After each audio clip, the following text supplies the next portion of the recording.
Une fois qu'on comprend comment transformer en quelque sorte son monde intérieur, cette PMF, on est capable de transformer son monde extérieur. Quand on change nous-mêmes, le monde change.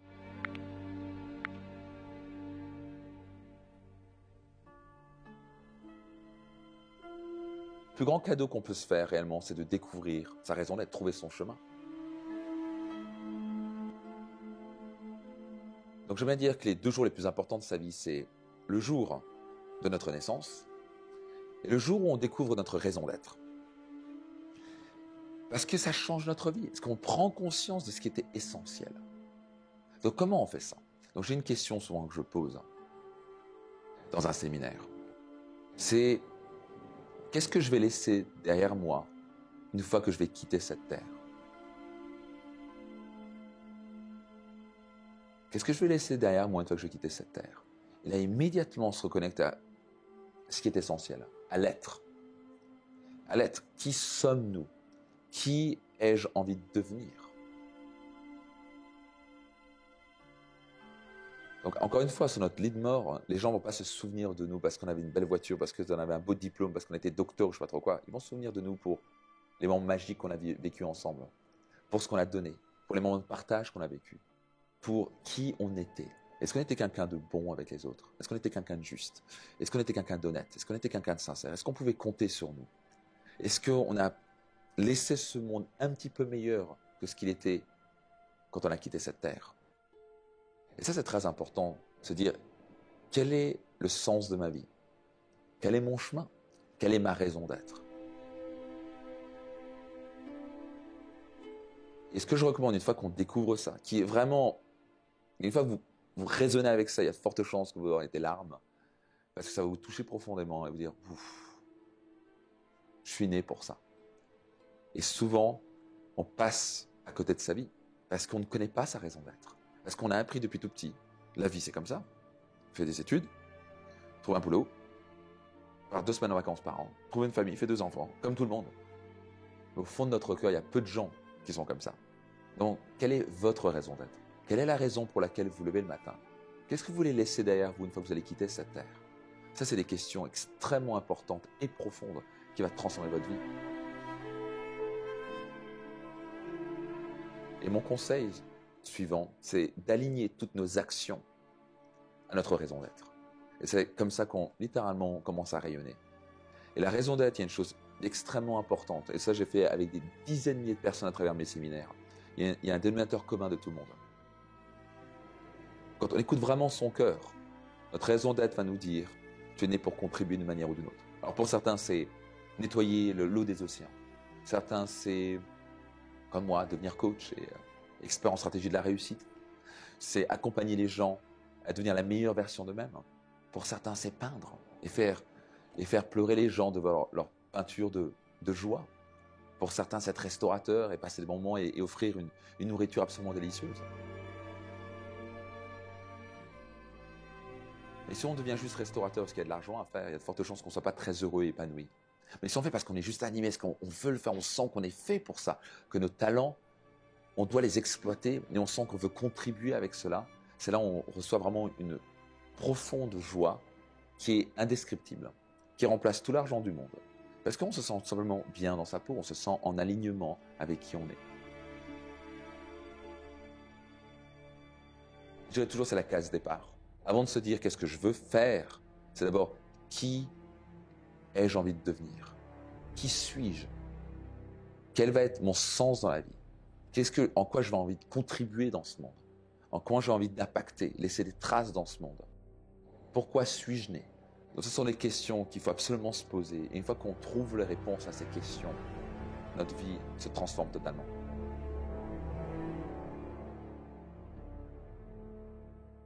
La confiance en soi, c'est avant tout croire en soi. Simplement se dire je suis capable de quelque chose. C'est pas forcément qu'il y ait pas de, on va dire, d'incertitude dans la vie. C'est avoir un état de certitude dans une situation incertaine. Parce que la vie est incertaine. Quand on va se marier, ça va être incertain.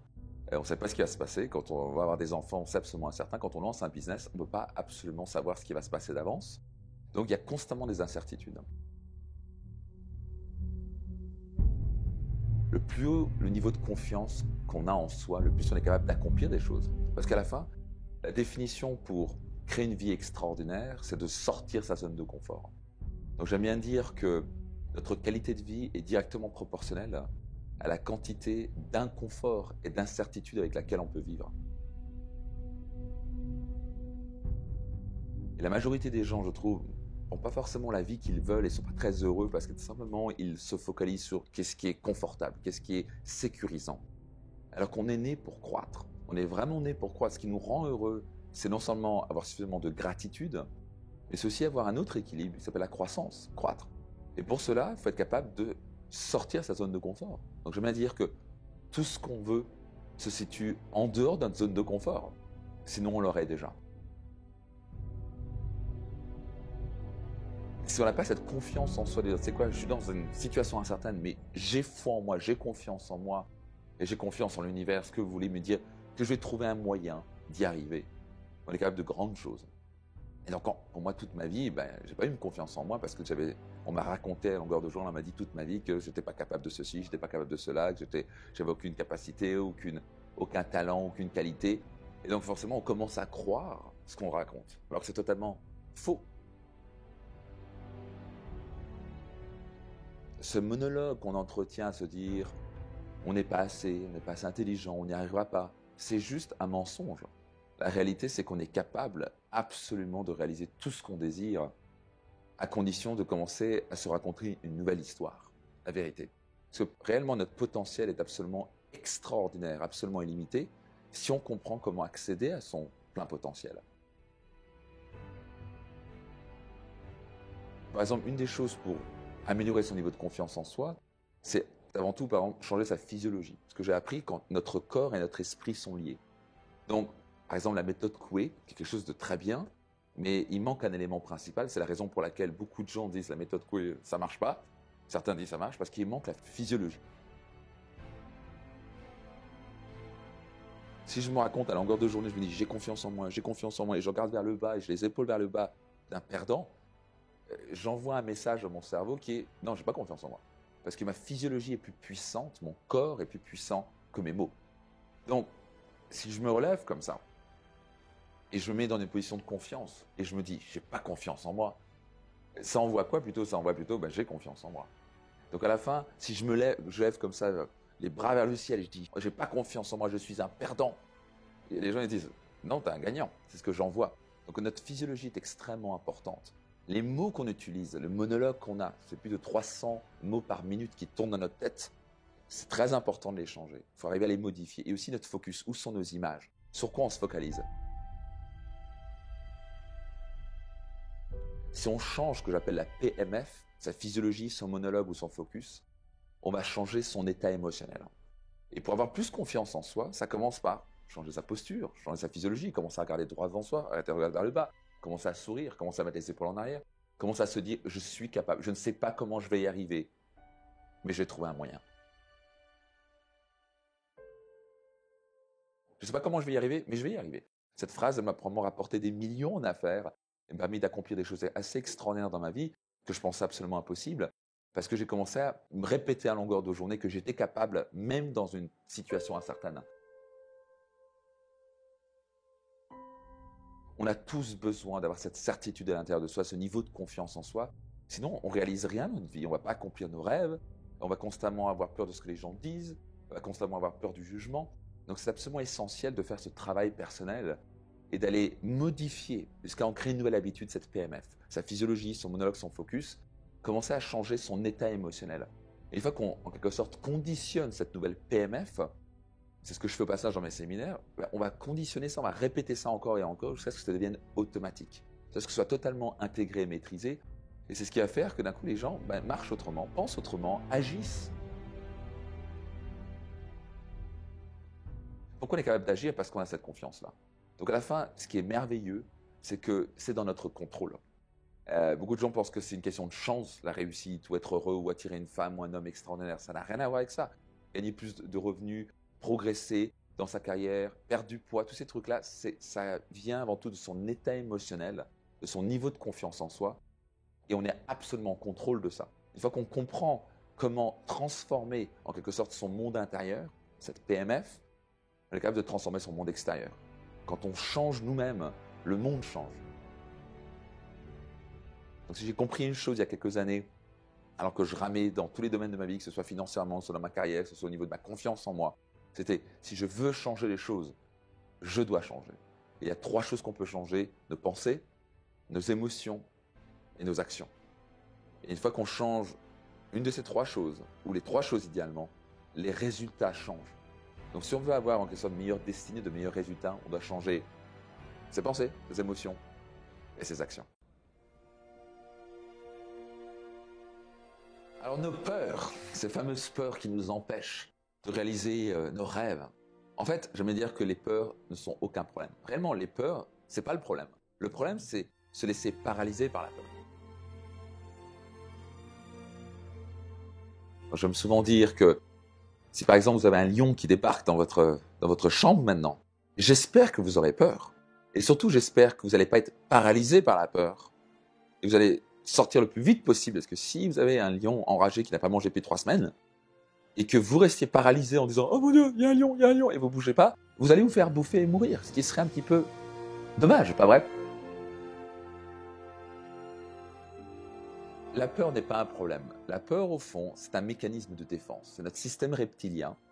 C'est un cerveau. On a plusieurs cerveaux. Et le premier cerveau, c'est un cerveau qui a plus de 3 millions d'années, qui a un seul but, nous préserver, nous garder en vie. Donc, je remercie ce cerveau tous les jours. Mais je ne suis pas mon cerveau. Parce que je peux écouter une pensée, je peux ressentir une émotion, et je peux la changer. Je ne suis pas ma peur. Donc quelqu'un qui me dit la peur c'est mauvais, pas du tout. Au contraire, pour transformer, dépasser sa peur, surmonter une peur, la première chose, au contraire, plutôt que de dire, la plupart des gens le font, j'ai pas peur, j'ai pas peur, j'ai pas peur. C'est faux. Tout le monde a une peur de quelque chose. Et c'est ok de mettre son ego de côté, mettre un peu d'humilité en disant, je suis un humain, j'ai peur. La première chose pour transformer sa peur et surmonter sa peur, c'est d'accepter la peur. Ok, j'ai peur d'être critiqué. J'ai peur d'être jugé. Pour moi, ça a commencé. Pour moi, c'était une des plus grandes peurs, c'était la peur de l'échec. Chacun a des peurs différentes. Certains, c'est la peur de ne pas être aimé. Certains, c'est la peur de l'échec. Certains, c'est la peur de perdre un proche. Certains, c'est la peur du ridicule. Pour d'autres, c'est la peur de ne pas être assez fort, d'être faible. Pour certains, c'est la peur de l'abandon. Pour certains, c'est la peur de l'injustice. Donc, on a différentes peurs. Et la première chose pour moi, c'était d'identifier profondément ma peur profonde. En passage, on avait différentes peurs. J'avais des tonnes de peurs. J'étais tellement paralysé, j'avais tellement peur de passer un coup de fil quand j'ai commencé les affaires, par exemple. J'ai mis 3 jours pour passer mon premier coup de fil. Et quand on a peur, au passage, j'aimerais dire qu'on met un masque qui s'appelle le masque de la peur. Et on s'invente des excuses. Qu'est-ce qu'on est bon à s'inventer des excuses? Et ça, c'est quand on a peur. Donc, ma peur, c'était typiquement, je voulais passer ce coup de fil et j'avais peur d'appeler parce que c'était un directeur de banque et j'avais pas de diplôme et j'avais 21 ans et je pensais que j'allais être ridicule et que j'avais pas assez crédible par rapport à lui. Et j'ai mis 3 jours à passer ce coup de fil. 3 jours. Je me suis inventé tout plein d'histoires. Du style, au début, je me rappelle toujours le téléphone. Je prends le téléphone. Et bizarrement, au passage, au moment où j'ai mis le numéro de téléphone, il a commencé à peser réellement 3 kilos. Oui, c'était vraiment, il devient un petit peu lourd, ce téléphone. Et ce que je me disais, c'était, non. Et au moment où j'arrive au passage, je me dis, non, ok, il est 8 heures, non, il doit être au travail, je le rappelle plus tard. Et donc, j'arrive, je l'appelle à midi. Pour l'instant, j'ai mangé environ la moitié d'une tablette de chocolat. Notamment, j'étais stressé. C'était juste des excuses que je m'ai inventées, bien sûr. Et donc, j'arrive à midi, je l'appelle à midi, il doit être en pause. Au moment où je prends le téléphone, mon Dieu, il doit être midi, il doit être au repas avec ses amis. Non, j'appelle ce soir. Je fais ça pendant 3 jours. Donc, peut-être que c'est pas cette histoire où vous vous reconnaissez, mais vous voyez très bien de quoi je parle. On a tendance à s'inventer des histoires à dormir debout. On veut lancer un projet. J'ai pas le temps actuellement parce que j'ai le temps avec les enfants. Et j'ai pas l'argent, j'ai pas les ressources, j'ai pas l'âge, j'ai pas le diplôme. J'habite à Lille, je suis belge, je suis français, je suis suisse. Tout ça, ce sont juste des excuses. Et la réalité, c'est, je cherche des excuses parce que j'ai peur. Et le jour où j'ai accepté ça, 50% a été réglé. J'ai dû accepter, ok Max, c'est pas grave, c'est pas la fin du monde. Mets ton ego de côté. Tu as peur. De l'échec? Waouh! Et pour moi, c'était, ok, j'ai peur de l'échec. Et alors? Donc, qu'est-ce que je fais avec ça? J'étais en Inde pendant plusieurs semaines et j'ai appris par un des plus grands. C'est considéré comme le pape en Inde, mais dans la partie, on va dire, méditation, yoga et compagnie. Et cette personne a dit quelque chose que j'ai retenu le reste de ma vie. Il a dit quelque chose. Quand on identifie, on accepte sa peur, c'est comme un voleur qu'on voit qui tente de nous voler. Donc si le voleur voit qu'on est en train de le regarder, il va dire « Ah, bah, je t'ai vu, je pars ». Il est beaucoup moins puissant maintenant d'un coup. Et c'est la même chose avec la peur. Une fois qu'on accepte la peur, elle diminue. Parce que maintenant, on peut travailler avec quelque chose qu'on voit et qu'on accepte. Mais tant qu'on évite, ça ne fonctionne pas. Donc je veux bien dire, ce qu'on résiste persiste. Si on résiste la peur, et on se dit j'ai pas peur, ça va continuer. C'est pour ça qu'on évite cela, que ça ne va pas perdurer. Donc d'abord, c'est accepter la peur. Numéro 2, c'est transformer son état émotionnel. C'est quelque chose qu'on fait particulièrement dans mes séminaires, mais c'est changer son état émotionnel. Numéro 3, s'engager. Et quand je dis s'engager, c'est faire tout ce qui doit être fait pour y arriver. Un engagement, c'est pas j'ai bien envie ou je vais essayer. C'est je m'engage point à la ligne. Je vais faire tout ce qui doit être fait pour y arriver. Je vais pas tolérer les excuses et je vais faire ce qui doit être fait, point. Ça, c'est un engagement. Égal, je vais le faire, point. Même si j'ai peur, je vais quand même passer à l'action. Une fois qu'on s'engage, 4e étape, passer à l'action, le faire. Et à la fin, j'aime bien dire, pour dépasser sa peur, il faut dépasser sa peur. Donc, ce que je veux dire par là, c'est que au bout d'un moment, il faudra que vous dépassiez votre peur. Je ne suis pas en train de dire que la peur n'est pas présente. Par exemple, je fais régulièrement des sauts en parachute. Mon premier saut en parachute, j'étais à 4200 mètres. Je vous garantis que j'ai eu très peur. Mais on est plus fort que notre cerveau. Donc, heureusement que j'ai mon cerveau qui m'envoie une information en disant « Max, tu vas sauter à 200 à l'heure, tu vas sortir d'un avion et tu vas sauter à 200 km/h. Tu peux mourir. » Donc, heureusement que j'ai cette peur-là. La différence, c'est que je reçois l'information et c'est à moi, ma conscience, de choisir. Merci pour l'information. Je suis en sécurité parce que j'ai 2 parachutes, parce que j'ai envie de m'amuser, j'ai envie de me dépasser. Et je choisis de prendre ce petit risque de sauter en parachute, de sauter en avion. Donc à la fin, nous ne sommes pas nos peurs, nous ne sommes pas notre cerveau, nous pouvons choisir nos pensées. Donc je reçois une information de mon cerveau, ok, qu'est-ce que je fais avec ? Donc une des plus grandes clés à développer dans sa vie, c'est cette capacité de gérer ses émotions. On est très bon dans la société à être très intellectuel. Dans le monde occidental, on est des grands cartésiens, extrêmement intelligents, quand je dis intelligent, intellectuels, mais on est absolument en atrophie d'émotionnel. Et l'émotionnel, pour moi, on parle souvent d'intelligence émotionnelle. Je ne suis pas vraiment d'accord avec le terme, parce que ça n'a rien à voir avec de l'intelligence, c'est de rationaliser tout. On ne peut pas rationaliser une émotion. Pour moi, l'intelligence émotionnelle, ce n'est pas forcément le bon terme. C'est plutôt du fitness émotionnel ou un muscle émotionnel. C'est un muscle qui se pratique. C'est du ressenti. Je donne souvent l'exemple que, par exemple, il y a beaucoup de gens qui veulent arrêter de fumer. C'est bien. Est-ce qu'il faut vraiment un doctorat pour arrêter de fumer ? Non. Arrêter de fumer, c'est très simple. Vous pouvez même mettre la cigarette à la bouche. Tant que vous n'allumez pas la clope, tout va bien. Vous ne fumez pas. Apparemment, 35-40% des médecins fument. Donc, est-ce qu'ils sont extrêmement intelligents ? Absolument. Mais ils ne sont pas forcément très intelligents au niveau émotionnel. Ils ont cette atrophie émotionnelle. Ils n'ont pas ces muscles, ils n'ont pas ce fitness émotionnel. Et ce qui va déterminer notre qualité de vie à la fin, c'est la qualité de nos émotions. Donc, cette capacité de dépasser la peur, malgré qu'elle soit présente. Donc, c'est accepter la peur, je sais que tu es là, tu m'envoies une information, mais je choisis quand même de dépasser cette peur-là. Et ça, c'est le dénominateur commun de tous les gens qui ont un succès assez incroyable et qui ont réalisé des grandes choses dans leur vie, qui sont particulièrement heureux. La grande différence, c'est qu'ils ont peur, mais ils passent à l'action quand même.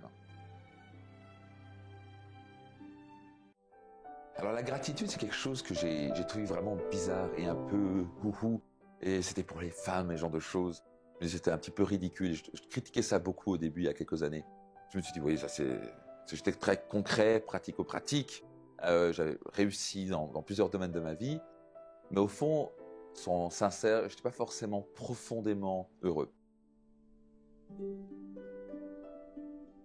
J'étais un petit peu comme un âne qui courait après sa carotte, où c'était toujours plus. Ouais, c'était toujours plus. Donc, par exemple, je rêvais d'avoir une belle voiture, je travaillais dur pour ça, j'obtenais cette nouvelle voiture, et maintenant, je rentrais dans cette nouvelle voiture et je me disais, bon, Bon voilà, maintenant il me faut une Porsche, il me faut une nouvelle voiture. Donc je n'étais pas capable d'apprécier ce que j'avais. Et un jour, j'ai vraiment compris quelque chose. On m'a dit cela. Et un jour, on m'a dit, Max, si tu n'es pas capable d'apprécier ce que tu as maintenant, tu ne seras pas capable d'apprécier ce que tu auras plus tard. Et pour moi, ça a vraiment été un électrochoc. Parce que j'étais constamment en train de dire, bon, j'ai cette voiture, maintenant, maintenant il faut la prochaine. Et toujours plus, plus, plus. Donc je maîtrisais la croissance. Parce que je pense que pour être réellement heureux, on a besoin de deux choses, la croissance et la gratitude. La gratitude, c'est simplement changer son focus et apprécier ce qu'on a déjà. Donc à ne pas tomber dans le panneau que dans la gratitude, parce que beaucoup de gens tombent aussi dans le panneau que de la gratitude. Et donc vraiment, il y a un phénomène à l'intérieur de nous qui nous dit, ouais, mais tu es fait pour plus, tu es fait pour te développer, tu es fait pour te dépasser. On est né aussi pour croître. Donc on a besoin de cet équilibre, croissance et gratitude. Donc tous les jours, je me lève, je mets la main sur le cœur et je me remplis de gratitude. Et c'est très important, pas juste de se dire des choses, mais de ressentir. On est avant tout des êtres émotionnels. La gratitude se passe dans le cœur. Et c'est ressentir cet état de gratitude.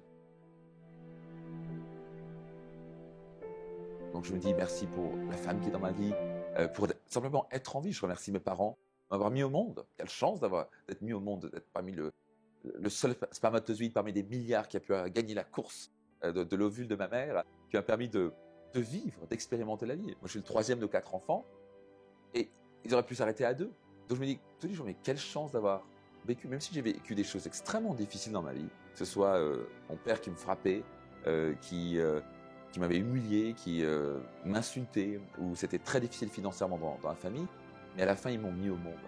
Donc juste pour cela, je me dis merci à eux, même s'ils font plus de partie de ce monde. Mon père est décédé dans un accident de la route quand j'avais 14 ans, ma mère est décédée d'un cancer quand j'avais 26 ans, mais je les remercie tous les jours d'être en vie, de m'avoir mis au monde, d'être allé jusqu'au 3e enfant pour que je puisse réellement vivre.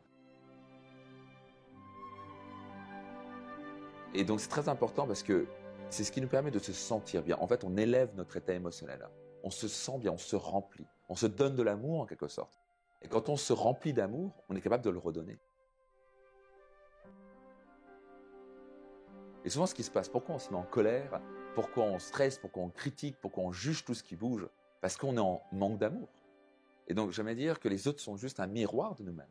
Donc, si on veut donner de l'amour, on a intérêt à en avoir pour nous-mêmes. On ne peut pas donner ce qu'on n'a pas. On ne peut pas donner de l'amour qu'on n'a pas. On ne peut pas donner de l'argent qu'on n'a pas. On ne peut pas donner du temps qu'on n'a pas. Donc, c'est très important de se remplir de gratitude pour 2 choses. La première, envers soi-même, se dire merci pour les choses qu'on a déjà accomplies, se féliciter. C'est notre système reptilien, notre cerveau. J'étudie ça depuis plus de maintenant 20 ans. Et le cerveau reptilien a constamment besoin d'entendre qu'on est assez. Donc on a besoin de se donner le compliment, parce que souvent les autres ne vont pas nous les donner. Donc c'est important de se dire, hey, moi je me dis parfois, Max, bon boulot. Parce que j'ai 40 trucs, je pourrais me dire que ça va pas. Mais j'ai aussi 40 trucs où je peux me dire, tu sais quoi, Max, t'as quand même fait des choses. Et donc, une bonne question à se poser parfois, c'est de se dire, qu'est-ce que j'ai réalisé? Donc, parfois, quand je suis en coaching ou je suis en séminaire, je demande aux gens de se focaliser, quelles sont les choses dont ils sont fiers? Quelles sont les choses dont vous êtes fiers? Et ça vous permet de dire, finalement, je ne suis pas si mal que ça. Parce que la plus grande peur, au fond de nous, c'est je ne suis pas assez. Et donc, je ne serai pas aimé. Et quand on se dit constamment, je ne suis pas assez beau, je ne suis pas assez intelligent, je n'ai pas assez d'argent, je n'ai pas assez... on ne s'aime pas. Et donc, on a tendance à se vider à l'intérieur. Et donc, on ne peut pas donner de l'amour parce qu'on n'en a pas pour soi-même. Donc, ça commence par se remplir en disant, se féliciter, se remercier d'avoir fait des choses. Dire merci Max, bravo pour ce que tu as fait, t'imagines ce que tu es en train d'accomplir. Donc je me donne un feedback positif en quelque sorte, des retours positifs. Et après, de l'autre côté, je me remplis de gratitude pour les choses que j'ai dans ma vie. Les rencontres, les opportunités, les gens qui m'ont aidé. Et c'est tellement facile d'oublier ça. Donc je suis constamment en train de travailler ces 2 muscles en quelque sorte, qui est la gratitude, apprécier ce qu'on a déjà. Ça me donne de l'énergie, ça me donne de la force, pouvoir croître, redonner. C'est comme respirer, je veux dire. C'est comme une mécanique de respiration. On inspire, c'est de la gratitude. On se donne à soi-même. On expire, on redonne le meilleur de nous-mêmes. On redonne notre amour, on redonne notre talent. Je crois profondément pour être heureux et clairement ces dernières années, je peux vraiment dire par rapport à il y a 10 ou 20 ans, je suis littéralement 50 fois plus heureux qu'avant. Et c'est pas juste être positif, ça n'a rien à voir avec ça, c'est juste je me sens rempli. Il y a une expression aux États-Unis qui dit fulfillment en anglais, qui veut dire se remplir en quelque sorte. Et je me sens rempli parce que je pratique tous les jours ces deux muscles. La gratitude, je me remplis et j'expire. Je redonne, je donne le meilleur de moi-même pour en quelque sorte faire un monde meilleur, pour accompagner mes participants, mes clients à créer une vie meilleure. Dès qu'on n'est pas heureux, ça veut dire qu'on se focalise sur ce qu'on n'a pas. On se focalise sur les défauts de son mari ou de sa femme. On se focalise sur les mauvaises notes de ses enfants alors qu'ils ont des merveilleuses choses. Donc dès qu'on n'est pas très heureux, c'est en général parce qu'on se focalise sur ce qu'on n'a pas. Et donc ça crée de la frustration immédiate. Alors qu'on peut aussi se focaliser immédiatement sur tout ce qu'on a. J'aime bien dire qu'on fait partie des grands privilégiés. Si en général vous êtes en train d'écouter cette vidéo, c'est que 75% de la population vit en dessous d'$1 par jour.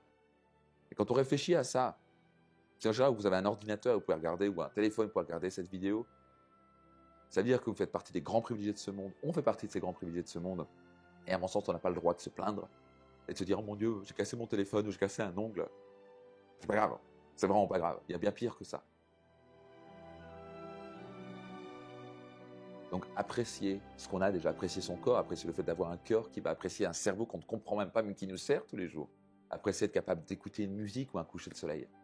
Et pas juste le savoir, pas être seulement dans le mental, aller dans le cœur et le ressentir. J'avais du mal au début, j'ai dû pratiquer ça encore et encore, et au fur et à mesure mon cœur s'est ouvert. Et j'ai vraiment ressenti cette profonde gratitude. Donc c'est pas juste un concept intellectuel, c'est quelque chose qu'il faut pratiquer encore et encore. Et ça fait toujours plaisir de voir dans mes séminaires de personnes où on va pratiquer ce muscle du cœur et aller dans la gratitude. Où je vois parfois, je me retrouve avec 1000 personnes dans mon séminaire et je vois des larmes de personnes qui disaient « Waouh, j'avais oublié à quel point j'avais une vie magique. C'est juste que je me focalisais constamment sur ce que je n'avais pas. »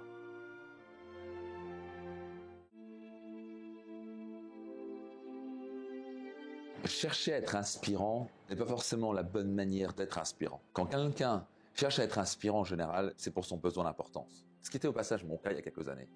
Donc, je veux être inspirant. Pourquoi tu veux être inspirant? Donc, en gros, tu vas avoir l'attention sur tout le monde. Tu veux l'attention de tout le monde sur toi, tu veux te sentir important. Est-ce que c'est vraiment ce qu'on veut? Donc, j'ai remarqué que quand on oublie de vouloir être inspirant, on devient inspirant. Quand on s'oublie, on va dans la lumière.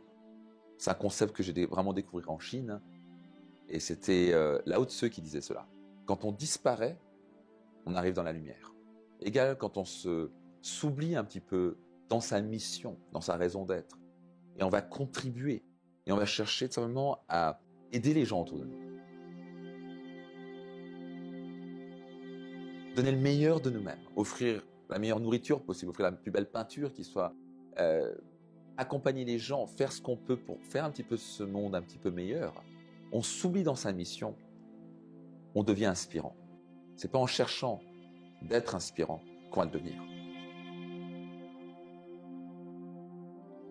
Donc à la fin, qui on veut devenir? Est-ce que c'est vraiment important ce que les gens vont penser de vous? Est-ce que c'est vraiment important de se dire ah, je suis inspirant? Je ne pose pas une seule fois la question est-ce que je suis inspirant ou pas. La question c'est à quel point je contribue dans la vie des gens. Est-ce que quand les gens vont dans mes séminaires, quand ils ressortent, ils ont appris des clés, des stratégies puissantes qui leur permettra pour le reste de leur vie de créer des meilleurs résultats? Est-ce qu'ils se sentent plus heureux? Est-ce qu'ils se sont transformés en quelque sorte? Est-ce que j'ai impacté positivement leur vie? Ça, c'est ce qui compte pour moi. Et après, si je suis inspirant, vous savez quoi? Tant mieux, c'est super, mais ce n'est pas vraiment mon but. Mon but, et c'est ce que mon cœur me dit, c'est offre ton talent, donne le meilleur de toi-même, contribue. Et apparemment, plus je fais ça, plus je suis inspirant. Donc à la fin, est-ce que vous cherchez à être inspirant? Ou est-ce que vous cherchez de créer une contribution autour de vous? Et avant tout, pour être inspirant, je crois qu'il faut surtout être inspiré, égal chercher constamment à se remettre en question. Chercher l'inspiration à l'intérieur de soi, chercher l'inspiration à l'extérieur de soi, avoir des mentors, avoir des coachs, avoir une communauté qui nous tire vers le haut, qui nous inspire aussi. Parce que quand on est capable d'être inspiré par la vie, par les gens autour de nous, on a tendance à être inspirant autour de nous. Quand on se plonge dans notre mission, notre raison d'être, quand on a cette vision, ces objectifs forts qui sont en accord avec nous-mêmes, on s'oublie totalement. Et on devient meilleur. Et on commence à créer des résultats extraordinaires. Et on commence à travailler jusqu'à 2 heures du matin parce qu'on aime ça, parce qu'on est absolument passionné, parce que c'est si important de le faire. On est capable de prendre des critiques autour de nous parce qu'on se dit, mais je m'en fiche de ces critiques, c'est tellement important ce que je dois réaliser, c'est tellement important ce rêve que je veux réaliser, c'est tellement important la contribution que j'apporte. Et quand on est animé par cela, on est inarrêtable. Et on est capable de créer des choses absolument extraordinaires, on se dépasse. J'aime dire que c'est comme un turbo qui se réveille à l'intérieur de nous. Et souvent les gens me disent, mais comment tu fais pour rester de 9h jusqu'à 22h pendant 5 jours d'affilée, à donner des clés, à coacher, et on ne te voit pas fatigué? Alors bien sûr, je connais les clés de la vitalité, je connais comment respirer, comment m'hydrater, ce genre de choses, mais à la fin, parce que je crois vraiment que je suis juste animé par ma mission. Je suis poussé à l'intérieur de moi, il y a comme un turbo qui se libère à l'intérieur de moi. Est-ce que je ne suis pas focalisé sur moi? Je ne suis pas focalisé sur est-ce que je vais être bon ou pas? Est-ce que je vais avoir l'attention des autres? Je suis en train de donner tout ce que je peux. Et j'ai remarqué que quand je me focalise à donner tout ce que je peux, j'ai une énergie qui est juste extraordinaire, qui se libère à l'intérieur de moi, qui continue, qui m'en donne encore plus. Plus je me focalise à donner mon énergie, le plus j'en ai pour moi. Pour moi, c'est très important. Quand on est focalisé et on est clair sur ce qu'on veut, on est absolument aligné avec sa raison d'être. Il n'y a pas de stress, on n'est plus en conflit à l'intérieur de soi, on n'est plus en train de chercher à se dire qui je dois devenir pour obtenir l'attention des autres. Simplement, je sais qui je suis, je sais où je vais, et donc il n'y a pas de stress. On n'est pas une imposture, on va droit devant, on arrête de perdre du temps, et donc on est capable de réaliser des choses extraordinaires. Donc on travaille plus, on est moins fatigué, et on atteint des résultats hors du commun. Et inévitablement, on devient inspirant.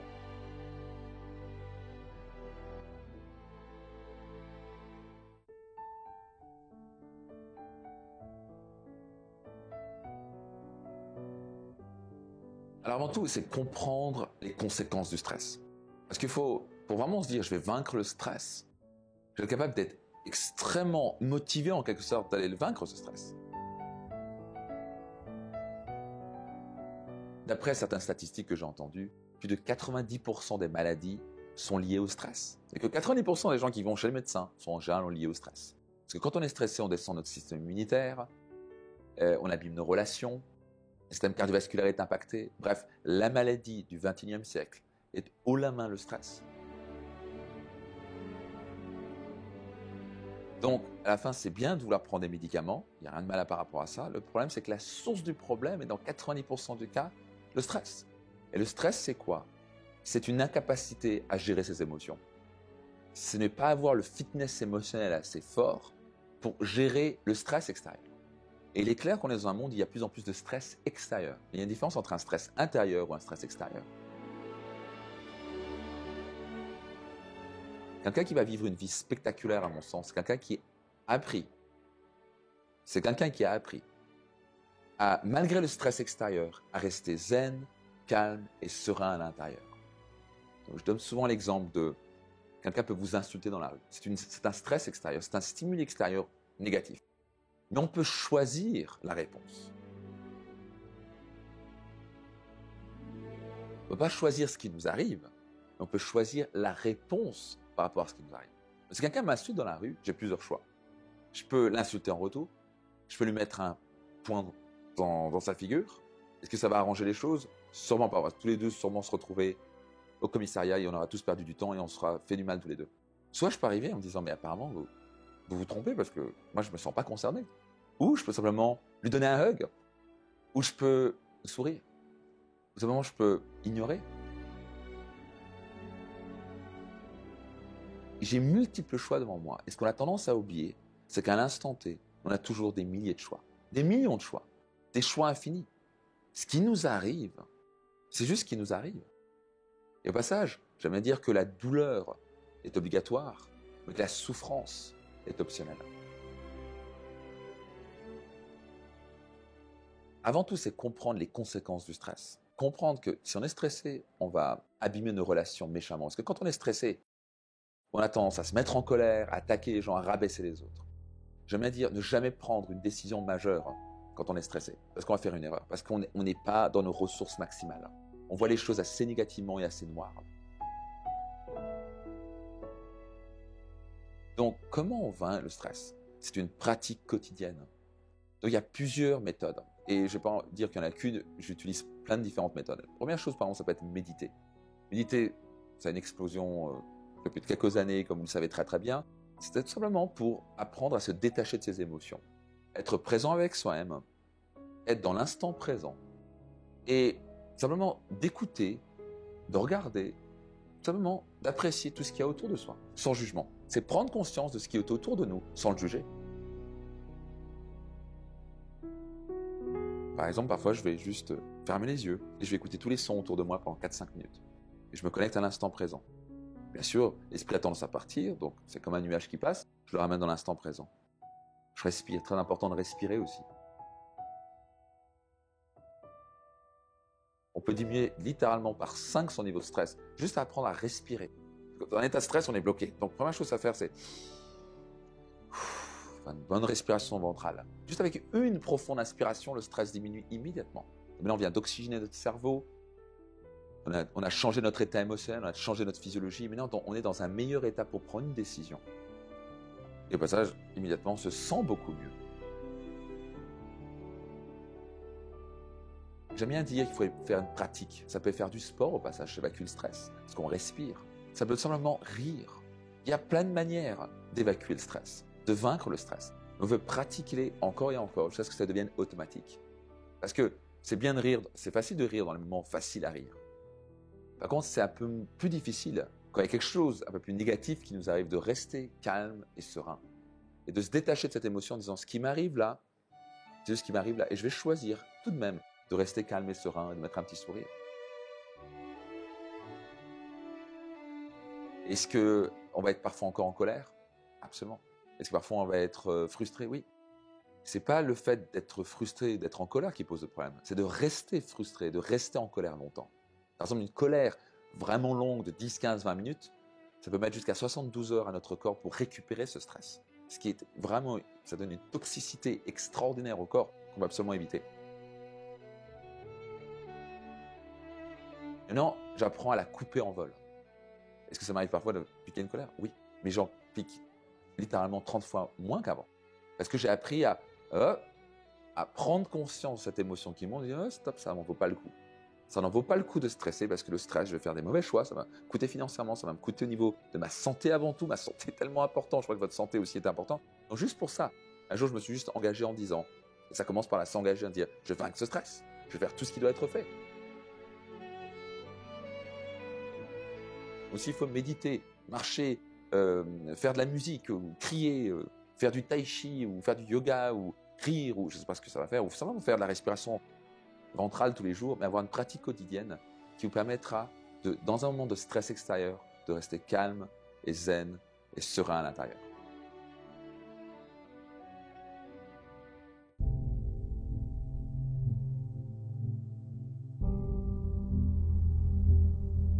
C'est une très bonne question. Qu'est-ce que c'est le succès?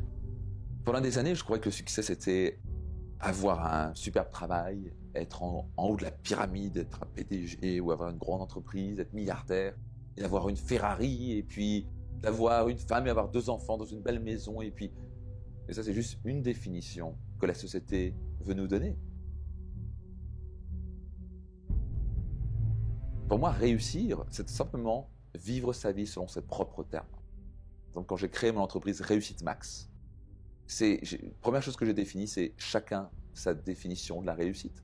Pour certains, la réussite, c'est d'avoir construit 3 hôpitaux en Afrique et d'être fier par rapport à ça. Et ils devraient être fiers par rapport à ça. Pour certains, c'est avoir éduqué sainement, avec des belles valeurs, ses enfants.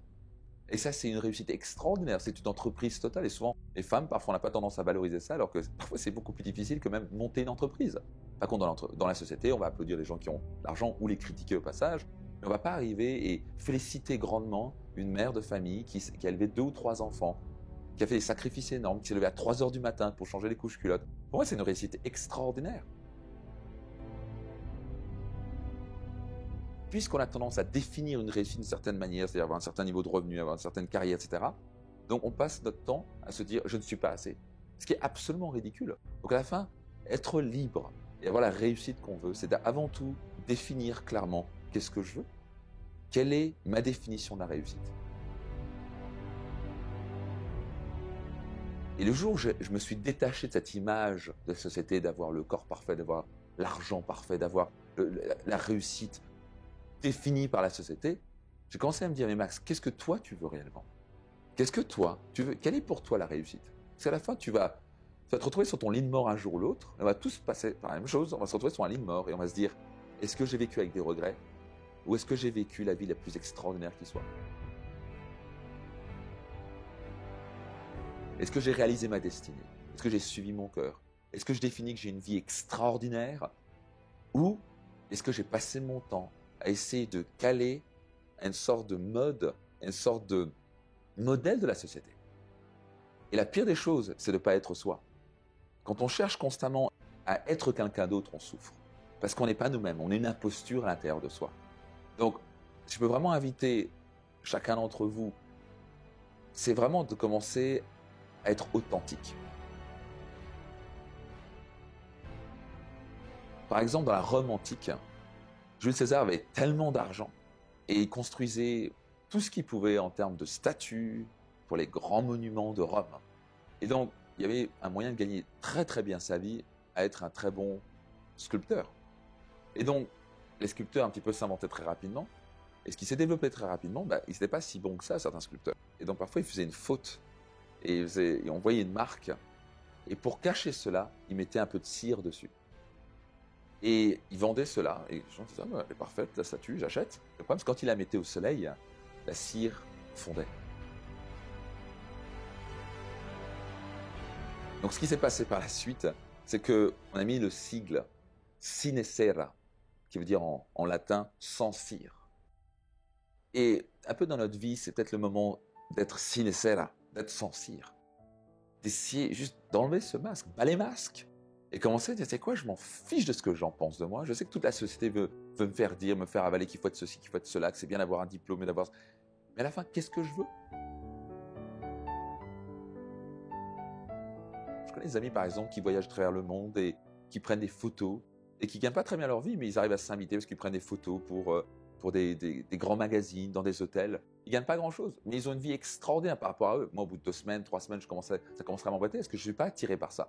Et pour eux, ça fait maintenant 4-5 ans qu'ils voyagent en Afrique, qu'ils voyagent en Scandinavie, qu'ils voyagent en Asie. Ils se font inviter de bel hôtel en bel hôtel, ils prennent des photos pour eux et vivent leur vie de rêve. Ils sont constamment connectés à la nature, avoir des couchers de soleil incroyables, rester dans les beaux endroits. Ils ont créé la vie selon leur propre terme. Et ça, pour moi, c'est une grande réussite. Pour certains, la réussite, c'est faire des actes humanitaires et aller en Afrique et aider des enfants qui ont actuellement des problèmes de santé, par exemple. Donc à la fin, pour certains, la réussite, c'est construire une entreprise comme Apple, la vendre des milliards. C'est quoi? C'est super aussi. Pour certains, c'est avoir 4 Ferrari. Ok, super. J'aime bien dire que c'est bien d'avoir tout plein de biens matériels, à condition qu'on le fasse parce qu'on aime ça, pas parce qu'on veut combler son besoin d'importance. Et ça, c'est très dangereux souvent quand on comble son besoin d'importance parce qu'on croit qu'on va être aimé par les autres. On ne va jamais être aimé parce qu'on a une Ferrari. On va être aimé pour qui on est. Quand on va quitter cette terre, tout ce qui est matériel disparaît. Les gens ne vont pas arriver sur votre lit de mort à votre enterrement et lire « Waouh, c'était quelqu'un qui avait une Ferrari ». Tout le monde s'en fiche de ça. Donc non, c'est fun d'avoir une Ferrari si c'est ce que vous voulez. Moi, j'adore les belles voitures, j'ai pas un problème avec ça. Je trouve ça fun parce que j'ai envie de les partager. Parce que je préfère être en décapotable au soleil qu'être dans une petite voiture qui est un petit peu dangereuse, un petit peu vieillotte, parce que c'est plus confortable, c'est plus agréable. Ok, mais à la fin, c'est pas ça qui va profondément me rendre le plus heureux. Ça, c'est du confort, c'est du fun. Mais à la fin, c'est comprendre très clairement et définir très clairement sa raison d'être. Pour moi, c'est ça avant tout la réussite. Comprendre et clarifier sa raison d'être. C'est la chose qu'on fait dans mon séminaire Destination Réussite. Une chose principale qu'on fait, c'est comprendre et découvrir sa raison d'être.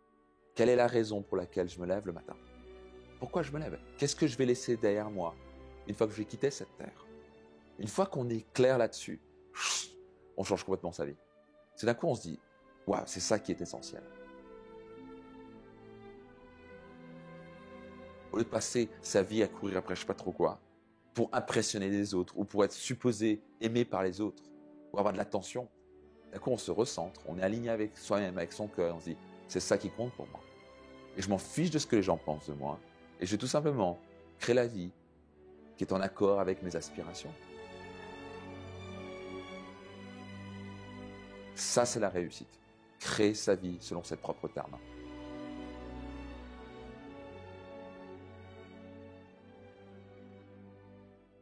Et du coup, en fait, tu brises déjà le schéma de la peur, puisque tu es en train de répondre ou de répandre son opposé.